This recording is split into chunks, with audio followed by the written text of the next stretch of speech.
ஒரு நாள் கைலாயத்தில் உள்ள காட்டுப்பகுதியில் விநாயகர் லட்டுக்களை தின்று கொண்டிருக்கிறார்.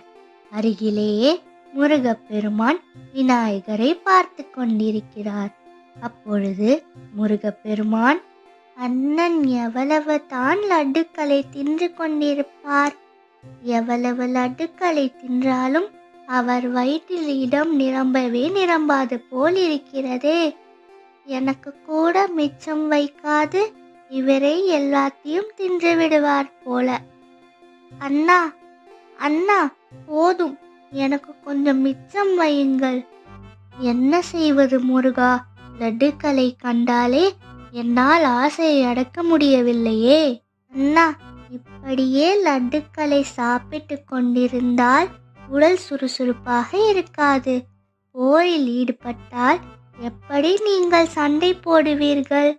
வீரம் மிகவும் முக்கியம் அண்ணா. வீரம் முக்கியம்தான், ஆனால் போரே நடக்க வேண்டாம்.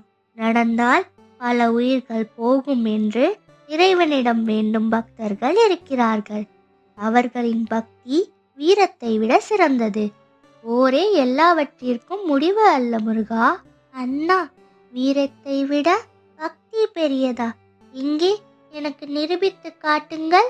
சரி முருகா, ஆனால் இதற்கு ஒரு நடுவர் தேவையே. அண்ணா, நமது தந்தையே நடுவராக வைத்து விடலாமே. அவரை விட சிறந்த நடுவர் யார் இருக்கிறார்?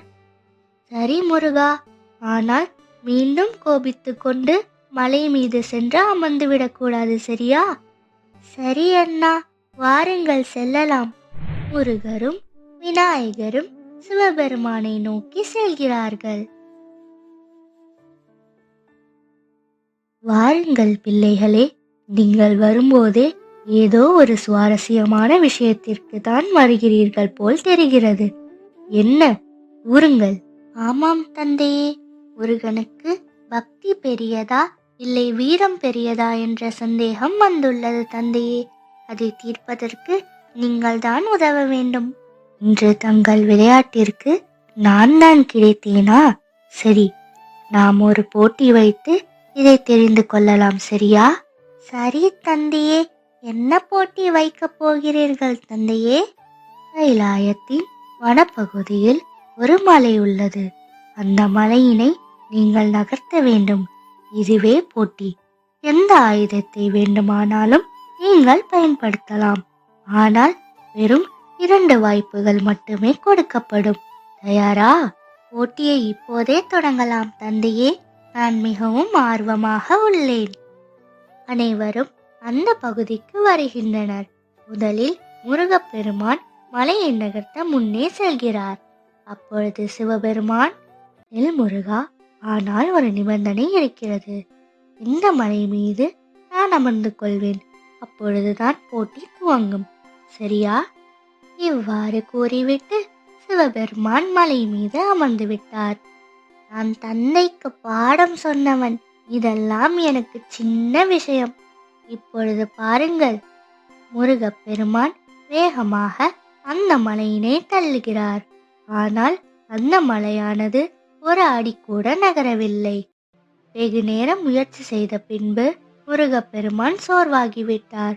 2வது முறை முயற்சி செய்ய முருகப்பெருமான் கடும் கோபத்துடன் அவருடைய வேலை எடுத்து அந்த மலையை குத்தி தள்ள முயற்சி செய்கிறார். என்ன இது? என்ன செய்தாலும் மலையை தள்ள முடியவில்லை. என்னுடைய 2 முறையும் வீணாகிவிட்டதே. சரி, என்னதான் நடக்கிறது என்று பார்ப்போமே. அண்ணா, என்னால் முடியவில்லை. இங்கே நீங்கள் நகர்த்துங்கள் பார்ப்போம். முருகா, ஏன் இவ்வளவு கடினப்படுகிறாய்? பொறுமையாக நின்று வேடிக்கை பார் முருகா. விநாயகர் அந்த மலையின் கீழே அமர்ந்து சிவபெருமானை பிரார்த்திக்க ஆரம்பிக்கிறார். ஓம் நம சிவாய, ஓம் நம சிவாய. விநாயகர் மனதில் அந்த மலை நகர்வது போல் எண்ணிக்கொண்டு சிவபெருமானை பிரார்த்தனை செய்து கொண்டிருக்கிறார். அந்த மலையானது நிஜத்தில் தானாக நகர ஆரம்பித்து விட்டது. இதை பார்த்த முருகப்பெருமான் அதிர்ச்சியாக நின்று கொண்டிருக்கிறார். விநாயகா, அருமை, மிக அருமை. பக்திதான் சிறந்தது என்று நீ நிரூபித்து விட்டாய். ஆமாம் தந்தையே, ஆனால் வீரமும் சிறந்தது என்று எனக்கு தெரியும். முருகன் வீரத்தில் சிறந்தவன். ஆனால் அதே நேரத்தில் அவனை எதிர்த்து நிற்கும் எதிரி பக்தியில் சிறந்தவனாக இருந்தால் நாம் அதை எப்படி கையாள வேண்டும் என்பதை அவனுக்கு தெரிந்து கொள்ளவே நான் இந்த போட்டிக்கு சம்மதித்தேன். தந்தையே, ஒரு அண்ணனாக அவனுக்கு அனைத்தும் நல்லவற்றையும் சொல்லிக் கொடுப்பது என் கடமைதானே. அடடே, உன்னை பெற்றதற்கு நான் மிகவும் பெருமைப்படுகிறேன் விநாயகா. உன் தம்பிக்கு உன்னை விட சிறந்த ஒரு குரு இல்லவே இல்லை. மிகவும் நன்றி அண்ணா.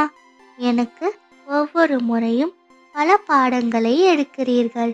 இந்த முறை பக்தியினால் வீரத்தினால் செய்ய முடியாத செயல்களை கூட செய்ய முடியும் என்பதை எனக்கு புரிய வைத்து விட்டீர்கள் அண்ணா. மிக்க நன்றி. பக்தியினால் எதையும் சாதிக்க முடியும் என்று காட்டிய விநாயகா, இன்று முதல் நீ முழுமுதற் கடவுளாக போற்றப்படுவாய். அனைத்து சுபகாரியங்களுக்கும் முதலில் உன்னை வணங்கிவிட்டே துவங்கும். நீயே மூல முதல்வனாக சான்றோர்களாலும் பெரியவர்களாகவும் போற்றப்படுவாய். இந்த உலகத்தில் மிகவும் எளிமையானது பக்தி மட்டுமே. பக்தியின் அடிப்படை நம்பிக்கை. அதை உண்மையாகவும் உறுதியாகவும் எந்த கடவுள் மீது வைத்தாலும் நம்பிக்கையானது கெடவே கெடாது. பக்தியே சக்தி. இது போல அருமையான கதைகளை கேட்க நம்மளோட 2D KD சேனலை சப்ஸ்கிரைப் செய்துக்கோங்க. தேங்க்யூ.